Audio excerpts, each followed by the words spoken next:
अगर आपने भी किसी बैंक से लोन लिया है तो ये वीडियो बिल्कुल आपके लिए है, क्योंकि 1 जनवरी 2026 से आरबीआई ने 3 बड़े नियम लागू कर दिए हैं, जिसके बाद अब बैंक से लोन लेना और चुकाना दोनों आसान होने वाला है और आप लाखों रुपए की बचत भी कर सकते हैं।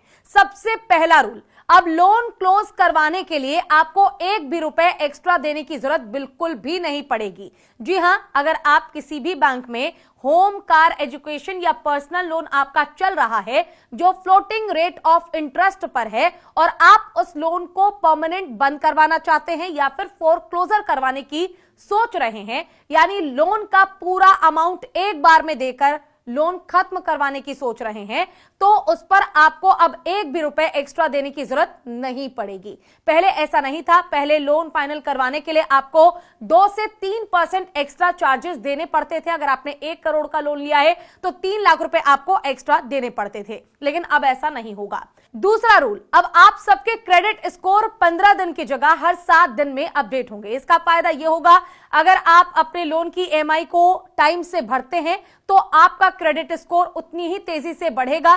क्रेडिट स्कोर अच्छा होगा, जिससे कि आप बैंक जाकर अपने लोन अमाउंट का रेट ऑफ इंटरेस्ट यानी ब्याज दर कम करवा सकते हैं, या फिर आप चाहें तो दूसरा लोन भी ले सकते हैं। यानी कुल मिलाकर आपका जो है क्रेडिट स्कोर अच्छा हो जाएगा।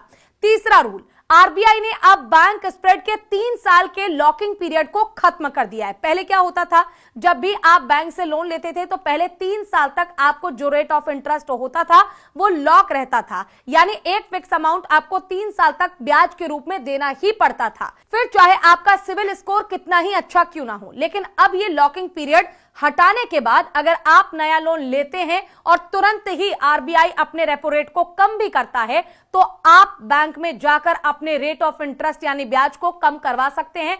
लेकिन इसके लिए सिविल स्कोर अच्छा होना बहुत जरूरी है। तो ये 3 नियम याद रखिएगा हमेशा बैंक से लोन लेने से पहले और चुकाने के समय में। वीडियो को ज्यादा से ज्यादा शेयर कीजिए, लाइक कीजिए, कमेंट कीजिए। आपको कैसा लगा आरबीआई का ये फैसला?